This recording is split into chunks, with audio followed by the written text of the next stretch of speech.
The halls of the central archive were silent as death. No sound echoed through the crystalline corridors that stretched. Deep beneath the surface of Varith Prime, this was the most protected place in all of Council space.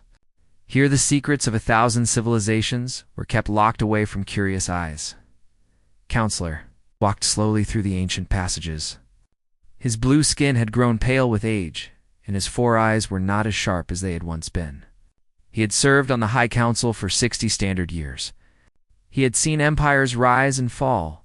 He had witnessed the birth of new species into galactic society and the sad decline of others. He thought he had seen everything the universe had to offer. He was wrong. The file had been buried deep within the restricted section. It was marked with warning glyphs so old that most modern scholars could not read them. Favrin had spent 3 days translating the symbols.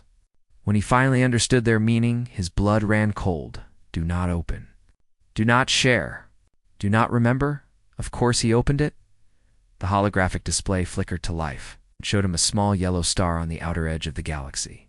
It was unremarkable in every way. Billions of similar stars existed throughout known space, but this one had been circled in red. This one had been marked as forbidden. Favrin scrolled through the ancient records with trembling hands. The files were 3,000 years old. They had been created long before he was born, long before his species had even achieved spaceflight. Someone had discovered this little yellow star and the blue world that orbited it. Someone had watched the creatures that lived on that world. And someone had made a decision that changed the course of galactic history. The species was called human. They lived on the 3rd planet from their sun, a world they called Earth. Favrin read the first observation reports. The humans had been primitive when the Council's scouts found them. They lived in small villages and fought with weapons made of metal. They rode beasts across their lands and sailed wooden ships across their oceans. They were unremarkable in almost every way. Almost, the scouts had noted something strange about these creatures. They learned too quickly. They adapted too fast. A technology that took other species thousands of years to develop would appear among the humans in mere centuries. They watched a human civilization rise from mud huts to stone temples in what seemed like the blink of an eye. The Council had seen young species before. They had protocols for making contact and guiding primitive worlds toward galactic citizenship. But something about the humans made the observers nervous. Favrin found a report from a scout named Varith. The name was familiar. The moon where the archive was built had been named after this individual. Varith had spent 50 years watching the humans from orbit. His final report was chilling. They do not accept limits. Every boundary we have observed them encounter has been broken. Physical limits, social limits, technological limits. They push and push until the barrier falls. I have watched them wage terrible wars against each other. I have watched them commit acts of cruelty that would shame the most barbaric species in Council space. But I have also watched them show mercy to enemies. I have watched them sacrifice themselves for strangers. I have watched them create works of art that moved me to tears. They are chaos given form. They are beautiful and terrifying. I recommend immediate quarantine. Do not let them reach the stars. Do not let them know we exist. If they ever learn they are not alone in the universe, nothing will stop them from spreading across the galaxy. And I do not know if that would be a blessing or a curse. The Council had voted unanimously to accept Varith's recommendation. A quarantine zone was established around the yellow star. Automated defense platforms were deployed to destroy any human vessel that attempted to leave their solar system. All records of Earth's existence were sealed away in the archive. The humans were to be forgotten. Favrin scrolled forward through the centuries of reports. The observation teams continued their work in secret. They watched as the humans developed new technologies with frightening speed. They watched as the humans split the atom and harnessed its power. They watched as the humans walked on their own moon and sent machines to explore the other planets in their system. The reports grew more urgent as time passed. The humans were advancing faster than anyone had predicted. Their population exploded.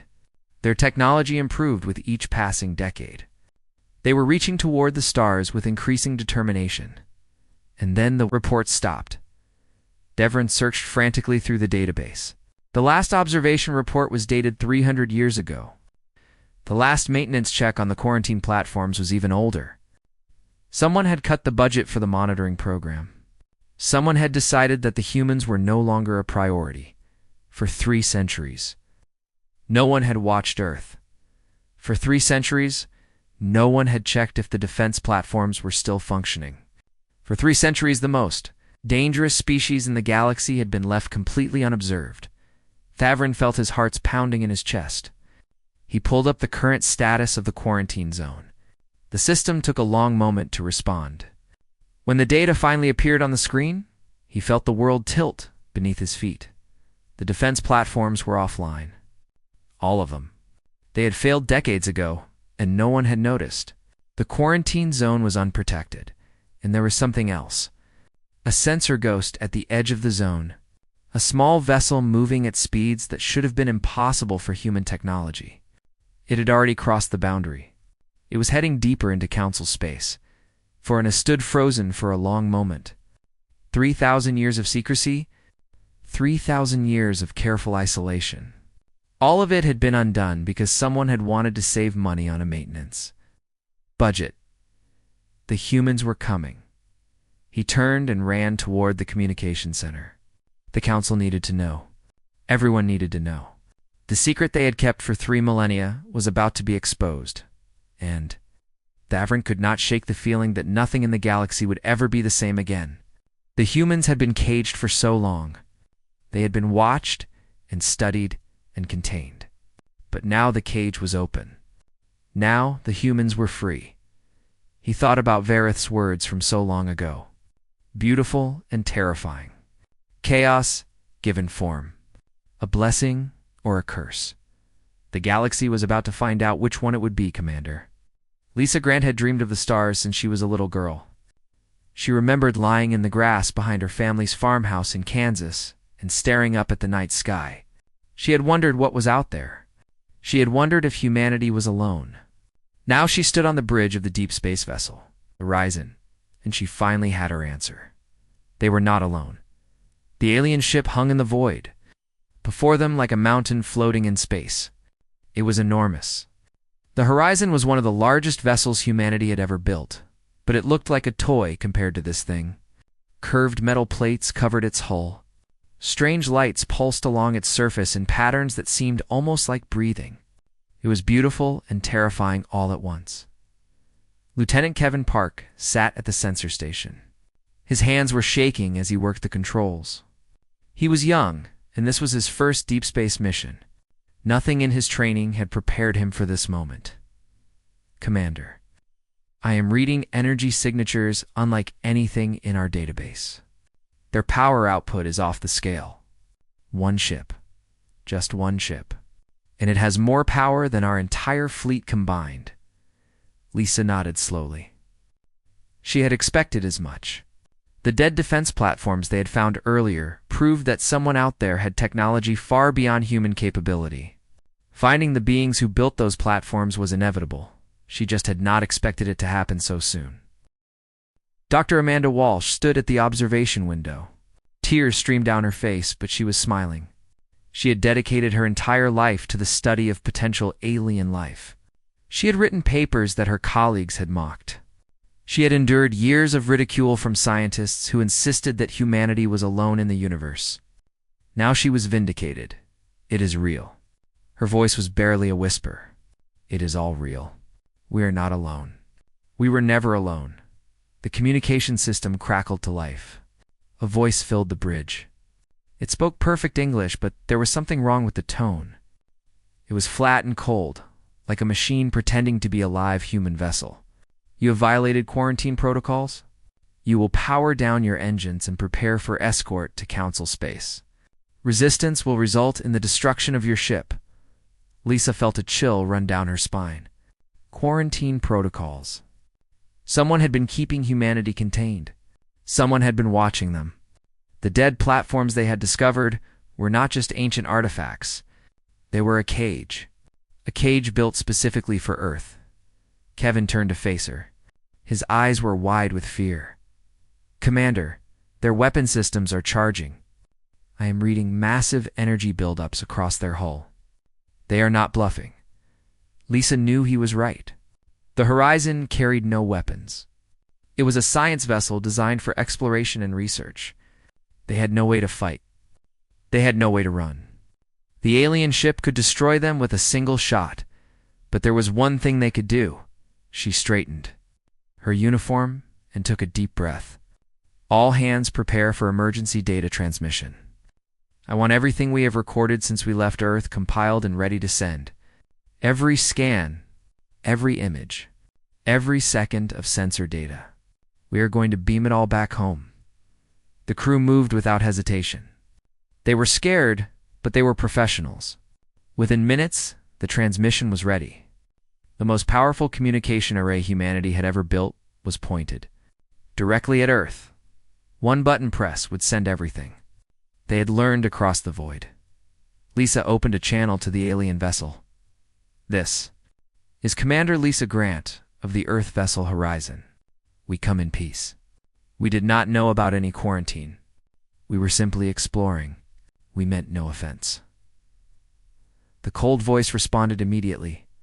Your intentions are irrelevant. The quarantine exists. You have violated it. You will comply with our instructions or you will be destroyed. Lisa looked around at her crew. 12 people. 12 brave souls who had volunteered to travel farther from home than any human had ever gone. They deserved better than this. They deserved to see their families again. They deserved to grow old and tell their grandchildren about the wonders they had witnessed. But some things were more important than survival. She pressed the transmission button. A beam of focused energy shot from the Horizon's communication array. It carried petabytes of data compressed into a tight stream, aimed directly at Earth. At the speed of light, it would take years to reach home. But it would reach home. Nothing could stop it now. The alien voice returned. This time there was something different in its tone. Something that almost sounded like concern. What have you done? Lisa smiled despite the fear that gripped her heart. I have done what humans do. I have shared knowledge. Right now, a transmission is traveling toward Earth. It contains everything we have learned about you. Your ships, your technology, your quarantine. By now, the signal is too far away to intercept. Even if you destroy us, the information will reach our world. Our people will know you exist. Our governments will know. Our scientists will know. Everyone will know. Silence filled the bridge. The alien ship did not fire. Its weapons remained charged, but something had changed. Lisa could feel it. A new voice came through the communication system. This one was different. It was softer, and there was emotion in it. Surprise, perhaps. Or maybe fear. You transmitted your findings to your homeworld. You sent them everything. Lisa nodded, even though she knew they could not see her. Every single byte. Live broadcast to every major government on Earth, every space agency, every news network. The whole planet is watching right now. Well, they will be watching in a few years when the signal arrives. But the point stands. The alien voice was quiet for a long moment. Why would you do this? You have made your situation worse. The council will not be pleased. Lisa thought about Kansas. She thought about lying in the grass and staring at the stars. She thought about all the generations of humans who had looked up at the night sky and wondered, because my people deserve to know the truth. Because you kept us in a cage, and we never even knew it existed. Because whatever happens next, at least we will face it with open eyes. The alien ship did not fire. Instead, it sent a docking request. Lisa. Grant took another deep breath and prepared to make history. The Grand Chamber of the Galactic Council had stood for 10,000 years. Its walls were made of living crystal that glowed with soft light. Its ceiling stretched so high that clouds sometimes formed beneath it. Representatives from hundreds of species had gathered here to debate the fate of civilizations. Wars had been prevented in this room. Peace treaties had been signed. The future of the galaxy had been shaped within these ancient walls. but the chamber had never seen. Chaos like this, Counselor Thavrin stood at his podium and watched the madness unfold around him. Delegates were screaming at each other in dozens of languages. The translation systems could barely keep up. Accusations flew back and forth like weapons. Old alliances crumbled. Old enemies found common ground. Everything the Council had built over millennia was shaking at its foundations. All because of one small blue planet. High Counselor Marath struck the ceremonial gong again and again. The ancient Voshan leader was the oldest being in the chamber. He had guided the Council through countless crises. But even he seemed overwhelmed by the storm that raged around him. Order. We must have order. His voice was amplified by the chamber's acoustics, but it was still drowned out. By the shouting, the speaker from the Thrall Dominion finally managed to silence his section of the chamber. He was a massive creature covered in scales that shimmered like oil on water. His species had been warriors once. They had conquered a dozen worlds before the Council forced them to accept peace. They had never forgotten those days of glory. This is exactly what we warned about. His voice was deep and filled with barely contained rage. 3,000 years ago, my ancestors voted to destroy the humans. We said isolation would not be enough. We said they would find a way out eventually. But the Council chose mercy. The Council chose to wait. And now, look at what has happened. A smaller delegate rose to respond. She was Keth. Her species existed as a collective consciousness spread across millions of individual bodies. When she spoke, it was with the voice of her entire civilization. The Thrall solution to every problem is destruction. You would have committed genocide against a species that had not yet left their own world. You would have murdered billions of innocent beings based on what they might do someday. That is not justice. That is fear. The Thrall speaker slammed his massive fist against his podium, and your solution was to hide and hope the problem went away. How did that work out for us? The humans have breached the quarantine. They have sent information back to their homeworld. They know we exist. They know we kept them caged. How do you think they will respond to that knowledge? Devrin listened to the argument and felt sick to his stomach. He had read the ancient files. He had seen what the humans were capable of. But he had also seen something else in those records. Something that the Thrall and the Keth and all the others seemed to be missing. He requested permission to speak. High Counselor Marith granted it with obvious relief. Thevrin stepped forward and waited for the chamber to quiet down. It took several minutes, but eventually all eyes turned to him. I am the one who discovered the breach. I am the one who found the ancient files and learned the truth about Earth. I have spent the last several days studying everything we know about humanity, and I believe we are approaching this problem from the wrong direction. The Thrall. Speaker made a sound of disgust. The Kalari have always been soft. What wisdom can you offer us, Old One? Thavrin ignored the insult. We keep talking about the humans as if they are a disease to be cured or a fire to be contained. We speak of them as a threat to be neutralized. But has anyone here actually considered what they have accomplished? He activated the holographic display at the center of the chamber. Images began to appear. Human cities glittering with lights. Human spacecraft orbiting their world. Human art and music and literature. 3,000 years ago, the humans were living in mud huts and fighting with sharpened metal. Today, they have split the atom. They have walked on their moon. They have sent machines to explore the outer reaches of their solar system. They have built computers that can think. They have mapped the building blocks of life itself. The chamber was silent now. Every delegate watched the images scroll past. No species in the history of the Council has advanced so quickly. Not one. We took tens of thousands of years to achieve what they have done in mere centuries. And they did it alone. Without guidance, without help. Without even knowing that anyone else existed in the universe. Keth delegate spoke up. This only proves how dangerous they are. Such rapid advancement is unnatural. It suggests an aggressive and unstable species. Thavrin shook his head. Or it suggests a species with unlimited potential. Yes, the humans are capable of great violence. I have read the records of their wars. I have seen the weapons they have built, but I have also seen their capacity for compassion. I have seen them sacrifice themselves for strangers. I have seen them rebuild after terrible disasters. I have seen them reach for the stars with nothing but determination and hope. The Thrall speaker growled. Pretty words. But words will not protect us when human warships appear in our skies. Thavrin turned to face him directly. And destruction will not protect us either. We cannot put them back in the cage. The quarantine has failed. They know about us now. We have two choices.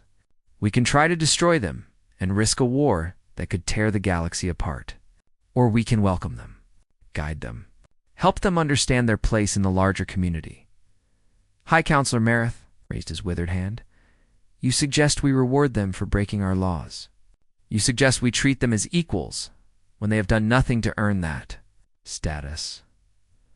Thavrin smiled sadly. I suggest we accept reality. The humans are coming whether we like it or not. We can make them our allies, or we can make them our enemies. But we cannot make them go away. The debate continued for 3 more days. Alliances shifted. Deals were made in secret. Threats were whispered in dark corridors. In the end, the Council voted to send a delegation to Earth, not to conquer, not to destroy, but to talk. It was the first time in galactic history that such a decision had been made. Deep in his heart's Thavrin wondered if it would be enough.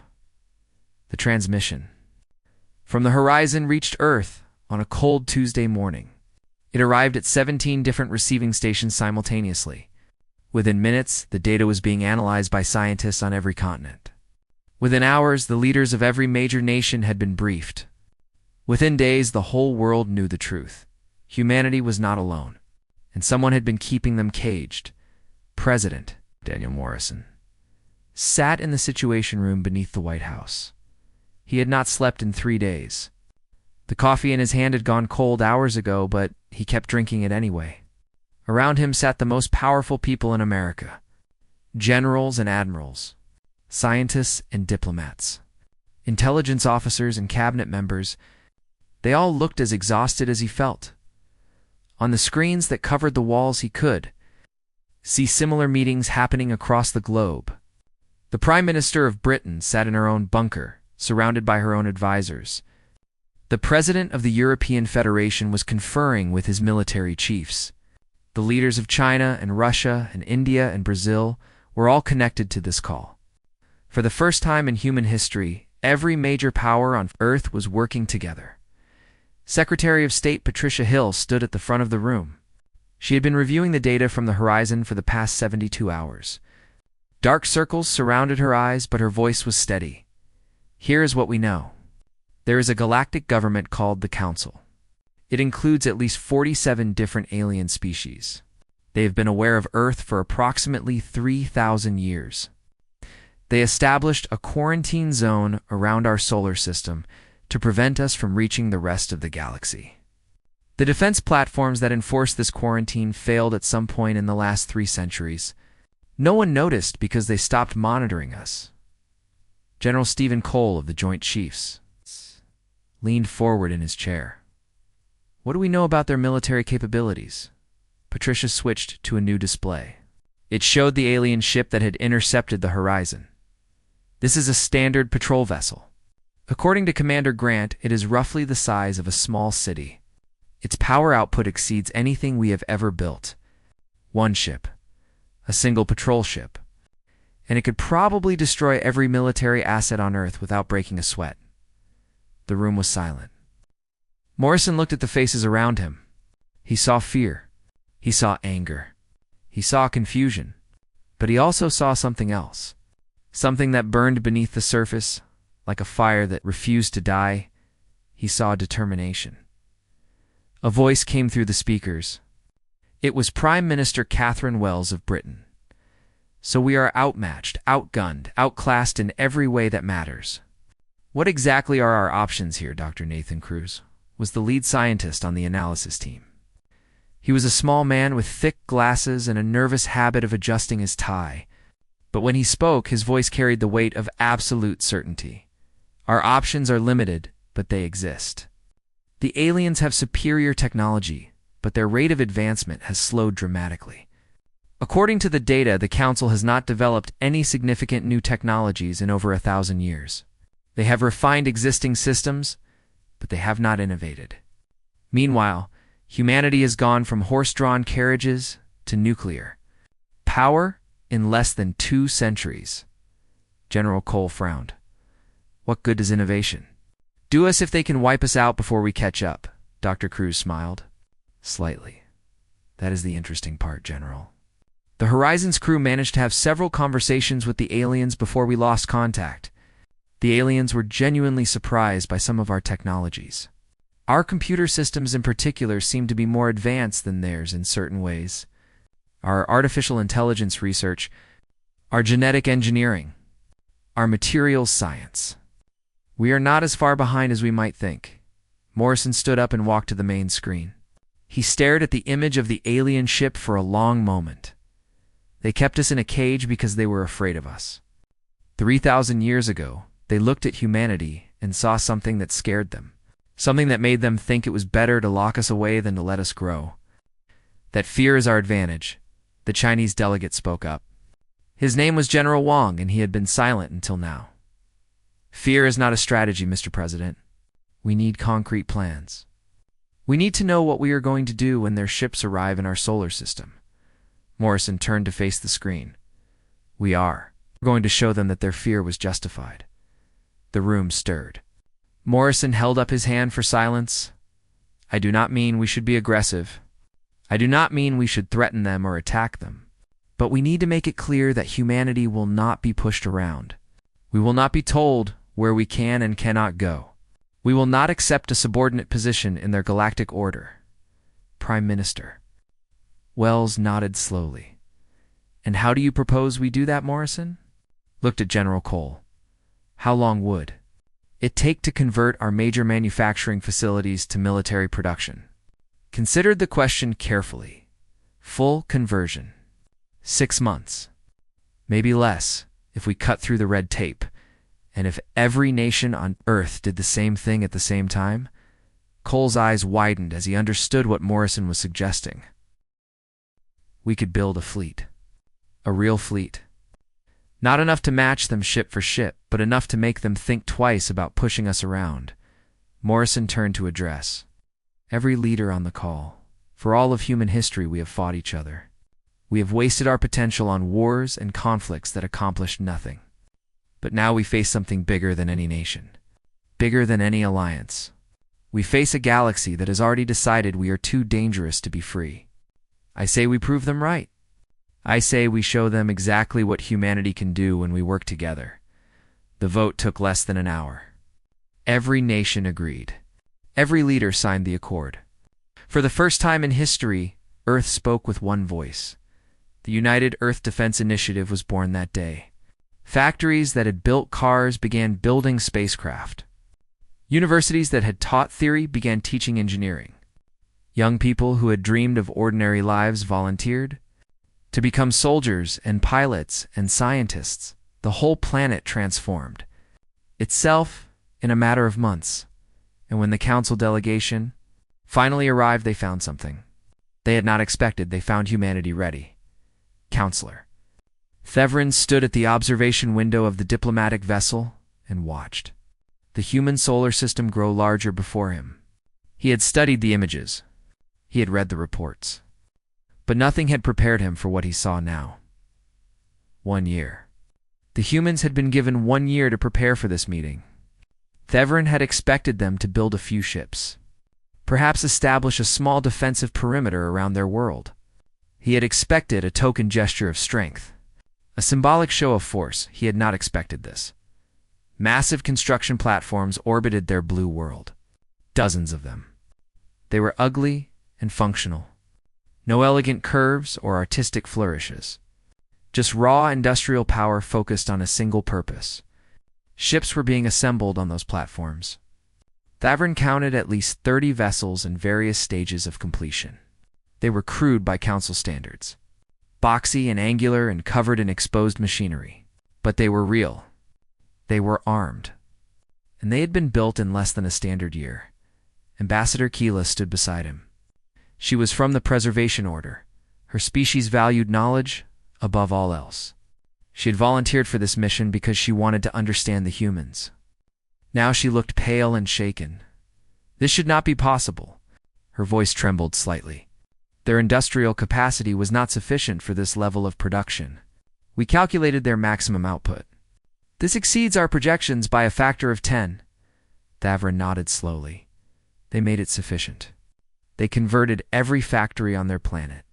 They shared technology between nations that had been enemies for generations.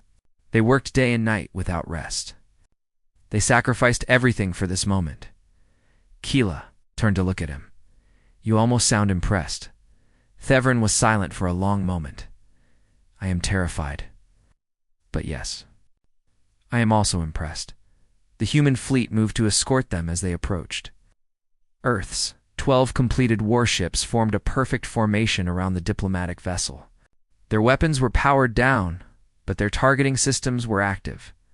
A polite reminder of what they were capable of. The meeting took place on an orbital station above Earth. It was new construction. The metal still gleamed, and the air still smelled of fresh sealant. President Morrison had insisted that the first official contact between humanity and the Council should happen in space. He wanted the aliens to see what his people had built. Thavrin understood the message perfectly. The human delegation was waiting for them in the main conference room.